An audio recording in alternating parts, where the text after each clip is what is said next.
नमस्कार, चुनाव इंडिया का एनडीटीवी डेटा सेंटर में आपका स्वागत है। मैं हूं अदिति राजपूत। आज बात बिहार के चुनावी संग्राम की, जहां लड़ाई एनडीए और महागठबंधन के बीच है। नीतीश के पलटी मारने के बाद क्या सियासी समीकरण बदले हैं? क्या महागठबंधन को नीतीश से अलग होने का कुछ फायदा मिलेगा?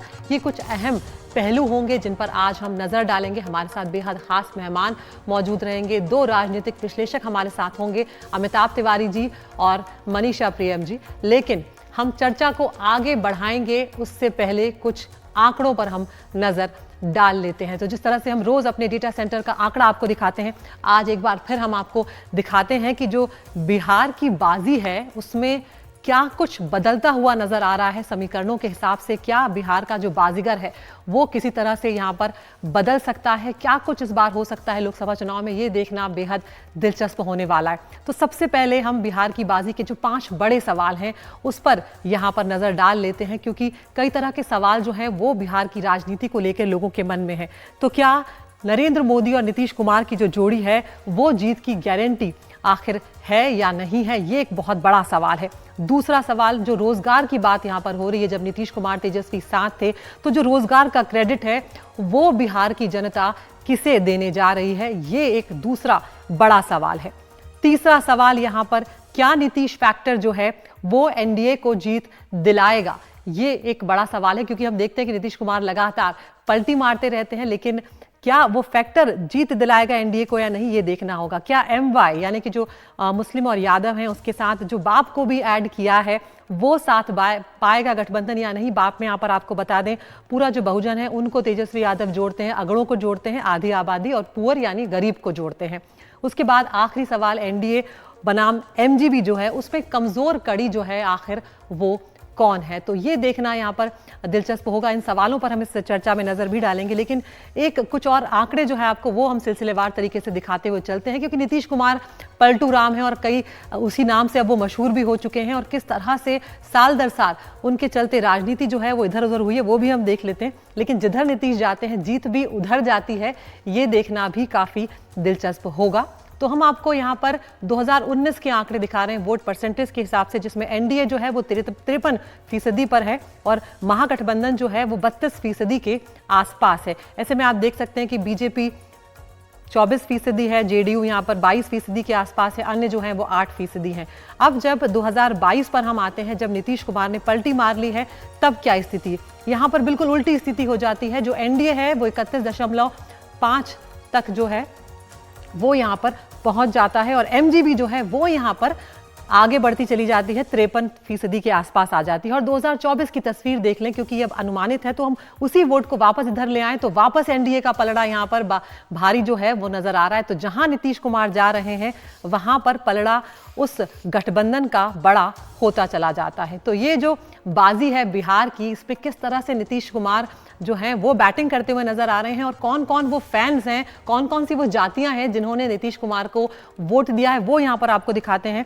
अभी हम बात करें तो अगर वोट की, तो जो पुरुष हैं उसमें 14% जो हैं उसने जेडीयू को वोट दिया है, महिलाएं जो हैं वो 18% हैं, अगड़ी जाति 8%, यादव 6%, कोयरी कुर्मी जो हैं वो 30% तक यहाँ पर नीतीश कुमार को वोट देते हुए नजर आ रहे हैं, अन्य ओबीसी जो हैं वो 18 हैं, दुसाध की हम बात कर रहे हैं यहाँ पर तो वो 6 हैं, और अन्य एससी जो हैं वो 25% हैं। मुस्लिम मतदाता यहाँ पर जेडीयू के साथ नजर आते हैं, 21% वोट दिया है। तो ये वो नीतीश के फैन हैं जो जेडीयू को आगे बढ़ाते हुए नजर आ रहे हैं, और कहीं ना कहीं जेडीयू का जो स्कोर है वो लगातार जो बरकरार रह रहा है, उसमें इन फैंस की भी बहुत बड़ी भूमिका है, इन लोगों की भूमिका। तो हम आपको दिखा रहे हैं कि जेडीयू का स्कोर किस तरह से साल दर साल जेडीयू ने अपनी एक जो पकड़ है वोटरों पर वो बनाकर रखी है। 2004 में अगर आप देखें यहाँ पर तो 22, 2009 में 24, और उसके बाद 2014 जो है उसमें 16, और 2019 में वापस 22% तक जो है वो नीतीश कुमार जेडीयू के जो वोट बैंक है उसको बरकरार रखते हुए नजर आते हैं।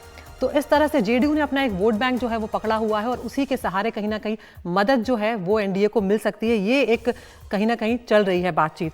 अब हम बात करें पार्टनरशिप के मैजिक के, जो मोदी और नीतीश कुमार की जो पार्टनरशिप है उसके मैजिक की अगर हम बात करें तो ये आप देख सकते हैं कि 2014 में जब साथ नहीं थे तब एनडीए जो है उसे 31 सीटें मिली थी बिहार की 40 सीटों में से, लेकिन जब 2019 में साथ आ जाते हैं तब एनडीए जो है 40 में से 39 सीटें जो है वो पा जाता है, जो कि अपने आप में बड़ा है। तो इसलिए ये आंकड़ा जो है वो कहीं ना कहीं ये दिखा रहा है कि आखिर किस तरह से हम बिहार की राजनीति जो है वो बदल रही है, और नीतीश कुमार एक बहुत बड़ा फैक्टर यहाँ पर बनकर उभर रहे हैं बिहार की राजनीति में। तो हमारे साथ दोनों बेहद खास मेहमान जो हैं वो यहाँ पर बने हुए हैं। अमिताभ जी, पहले अगर मैं यहाँ पर आपके पास आऊँ तो जो MY यानी मुस्लिम यादव महागठबंधन साथ होता है, जो हम देखते हैं महागठबंधन के साथ नजर आती है, लेकिन जो दूसरी जातियां हैं वो NDA के साथ नजर आई हैं अब तक की अगर हम आंकड़े देखें तो। ऐसे में अगर हम पॉपुलैरिटी की बात करें तो तेजस्वी यादव जो हैं वो काफ़ी पॉपुलर हुए हैं, लेकिन क्या ये जो पॉपुलैरिटी है उसको वो वोटों में कन्वर्ट कर पाएंगे? क्योंकि अब तो वो MY के साथ बाप का भी नाम लेते हुए नजर आते हैं कि माई बाप जो हैं वो हमारे साथ हैं।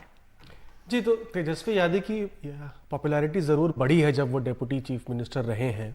काफ़ी सारा जो जॉब्स उन्होंने क्रिएट किए हैं उसकी वजह से युवाओं में एक अच्छी पैठ उन्होंने बना ली है।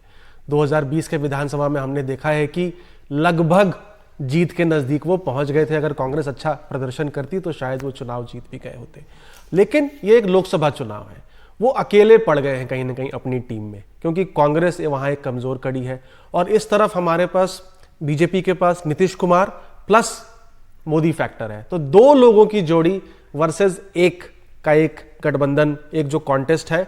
और कहीं ना कहीं हमने देखा है कि नीतीश कुमार जिस तरफ पाला बदलते हैं उस तरफ या उसका पड़ला जो है वो भारी हो जाता है। 2015 में भी जब भाजपा नीतीश कुमार से अलग हुई थी, या जब नीतीश कुमार भाजपा से अलग हुए थे, तो उस समय भाजपा की सरकार में वापसी नहीं हुई थी। तो नीतीश कुमार एक बहुत बड़ा फैक्टर है, 15-16% वोट शेयर उनके पास है। अब देखना होगा वो कितना वोट शेयर मेंटेन करके रख पाते हैं इतनी सारी पलटी मारने के बाद भी। बिल्कुल। मनीषा जी, आपके पास आऊंगी। क्या लगता है आपको यहाँ पर नीतीश के फिर से पलटी मारने के बाद क्या JDU मजबूत हुई है या कमजोर हुई है? क्योंकि NDA के खेमे की कमजोर कड़ी तो वो कहीं साबित नहीं होंगे आने वाले वक्त में, क्योंकि लगातार पलटी मारने से उनकी छवि जो है उस पर तो असर पड़ा ही है। छवि पे भी असर है और वोट बैंक पे भी असर है। और जो जमीन पे बात समझने वाली है वो ये है कि नीतीश कुमार ने पिछली बार जो पलटी मारी और वो RJD के साथ चले गए, तो एक विभाजन हुआ और कई सारी ऐसी OBC जातियां हैं जो जमीन पे अब नीतीश कुमार से लड़ाई कर रही थी और वो भाजपा में काफी आगे थी। जैसे कुशवाहा, जिनको मौर्य कहा जाता है, तो कोयरी जातियां जो हैं वो बहुत प्रखर रूप से भाजपा में उभर कर आई थी और नीतीश कुमार को वो टेक ऑन कर रही थी, उनके स्लाइडिंग इसको वोट बेस को। और वो विधानसभा के चुनाव में भी ये लड़ाई झगड़ा जो है काफी साफ दिख गया था। तो अब ऐसा है कि बीजेपी में ग्रास रूट में कहीं ना कहीं JDU के ग्रास रूट वर्कर और बीजेपी के ग्रास रूट वर्कर में एक तनातनी है। नीतीश कुमार के लीडरशिप पर सम्राट चौधरी, जो भाजपा के अभी वहां के राज्य के अध्यक्ष हैं, उन्होंने कहा कि मैं पगड़ी बांधता हूं तब तक नहीं हटाऊंगा जब तक नीतीश कुमार को नहीं मैं डिथ्रोन करूंगा। तो वहां एक एंटी नीतीश वॉइस बन गई थी भाजपा। वहां से फिर यू टर्न करके, तो एक तो वर्कर लेवल जो है वो कितना ये मेल मिलाप हो पाएगा, वो शायद हो भी जाए, क्योंकि नरेंद्र मोदी के लिए एक अपना एक रिस्पेक्ट है वर्कर्स में। और हो सकता है अभी के लिए आपसी लड़ाई को अलग रख के और नरेंद्र मोदी के नाम पे वो जुट भी जाए, तब भी कुछ वैसे वक्तव्य भी रहे हैं नीतीश कुमार के, महिलाओं के वोट बैंक के लिए वो जाने जाते थे। तो एक solid vote bank Nitish Kumar का अपना जो है उसमें एक सेंध लगी है। वहीं कहीं ना कहीं ये भी कहा जा सकता है कि पसमानदा मुस्लिम महाज की जो आवाज उनके साथ थी वो शायद भाजपा में नहीं आ पाए। तो नीतीश खुद भी बनाम बतौर लीडर आप देख चुकी हैं कि स्टेज परफॉर्मेंस उनका सब पार रहा है, बिल्कुल वो नीतीश नहीं है, उसकी एकमात्र छाया वो रह गए हैं। तो प्रधानमंत्री को अकेले ही पूरा खींचना पड़ रहा है।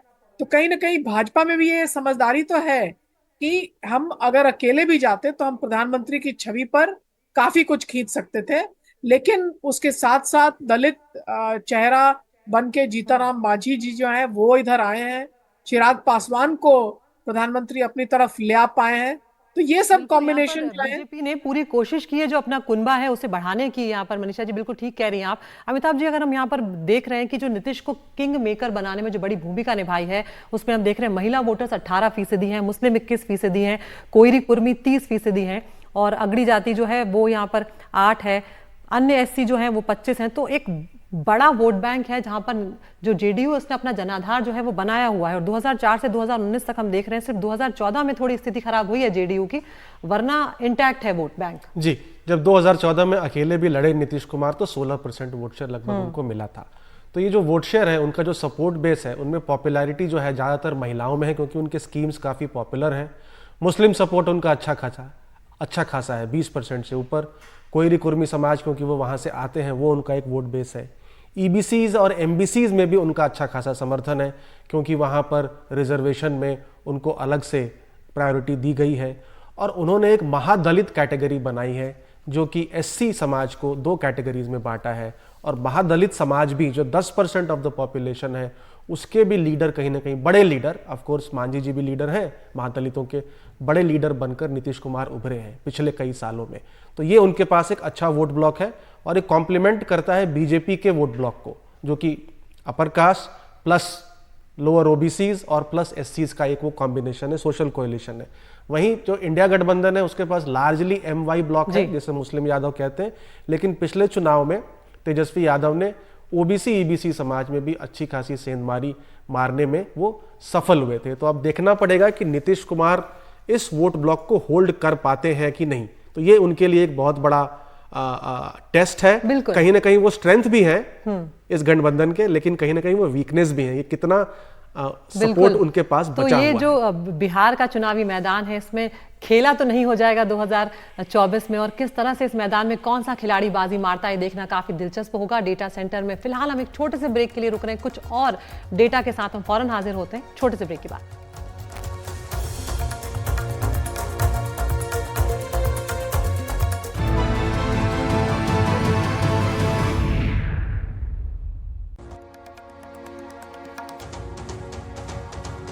फिर से आपका स्वागत है। तो हम बात कर रहे हैं बिहार की राजनीति की, और ये एक बड़ा सवाल है कि बिहार का बाजीगर आखिर कौन होने जा रहा है। कुछ और दिलचस्प डेटा यहाँ पर आपको दिखाते हैं।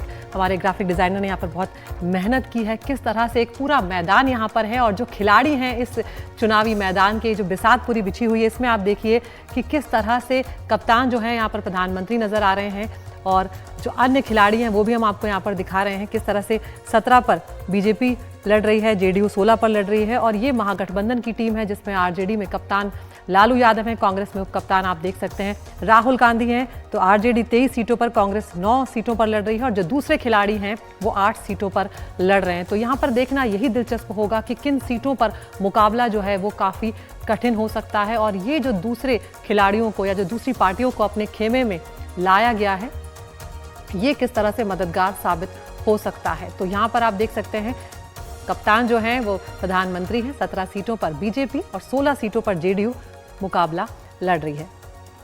तो मेहमान हमारे साथ यहाँ पर बने हुए हैं। मनीषा जी, मैं यहाँ पर आपसे ये पूछना चाह रही हूँ कि 10 सीटें ऐसी हैं जहाँ पर जेडीयू और आरजेडी जो हैं वो बिल्कुल सीधे तौर पर नजर आ रहे हैं, जो एक कड़ा मुकाबला नजर आ रहा है। नहीं तो जहां पर बीजेपी और आरजेडी का मुकाबला है वहां तो फिर भी कांटे की टक्कर है, लेकिन जहां पर जेडीयू और आरजेडी है वहां पर आसान नहीं रहने वाला है जेडीयू के लिए, क्योंकि कांटे की टक्कर होगी यहां पर। हाँ, कांटे की टक्कर तो बिल्कुल होगी, लेकिन आप ये समझिए कि जहां जेडीयू लीड में है वहां बीजेपी के वोट्स जरूर ट्रांसफर होंगे, और बीजेपी का काडर जरूर उतरेगा जमीन पर जेडीयू के समर्थन में। तो एक तरह से वो ऑर्गेनाइजेशनल एडवांटेज मिलेगा। पहले दौर में आपने देख लिया है कि लो पोलिंग हुई, और इसमें कहीं ना कहीं ये एक लेसन हमको मिलता है कि जो सहयोगी दल हैं, जैसे हम है और एलजेपी है, इनकी कैपेसिटी क्या है कि वो अब एनडीए की तरफ से वो मोबिलाइज करके जमीन पे ला सकें। तो उन बातों को जमीन पे एनडीए को ठीक करना होगा। जहां तक आरजेडी का सवाल है, वो आपने ही स्पष्ट कर दिया तो कि कांग्रेस जो है कमजोर, कांग्रेस लिमिटेड सीट्स भी लड़ रही है और कमजोर भी है, और जमीन पे उसका उतना प्रेजेंस भी नहीं है। तो एक तरह से आरजेडी जो है वो लिमिटेड है अपने अप्रोच में, आप देखिए, क्योंकि उसके जो सहयोगी दल हैं उनके पास ना सीटें हैं ना संगठन है। तो आरजेडी जो लड़ रही है आरजेडी के बूते पे ही ये सारा कुछ चल रहा है। तो आरजेडी जेडीयू से भी लड़ ले, बीजेपी से भी लड़ ले, और एलजेपी से भी लड़ ले। तो आरजेडी के लिए अकेले देखिए एक 3 pronged वॉर है। और वो वॉर जो है थ्री प्रॉन्ग्ड एनडीए की तरफ से आ रहा है। तो कभी तेजस्वी वर्सेस नरेंद्र मोदी करना है, आप समझ सकते हैं कि ये जी बैटल ऑफ इक्वल्स है ही नहीं है। कभी तेजस्वी वर्सेस चिराग पासवान करना है, कभी तेजस्वी को आकर के जो है वो अपने चाचा बिल्कुल। नीतीश कुमार के साथ वो करना है। तो कहीं ना कहीं ये एक बैटल बड़ा दिलचस्प है आरजेडी के लिए कि उनको अलग अलग भेष धारण करके, और तीन लड़ाइयां, सीटें कितनी लड़ रहे हैं वो 23 केवल, तो तीन लड़ाइयां जो है वो लड़नी पड़ रही हैं। और एक यंग नेता है बिल्कुल लेकिन ऐसा मनीषा जी, वक्त की मेरे पास थोड़ी सी कमी है यहाँ पर। अमिताभ जी, यहाँ पर जिस तरह से मनीषा जी कह रही है कि आरजेडी के लिए खींचतान थोड़ी है यहाँ पर, लेकिन अगर हम एनडीए की बात करें तो ऐसा तो नहीं कि सारा दारोमदार जो है वो प्रधानमंत्री नरेंद्र मोदी के कंधों पर है और उन्हें ही सबकी नैया जो है वो पार लगानी है।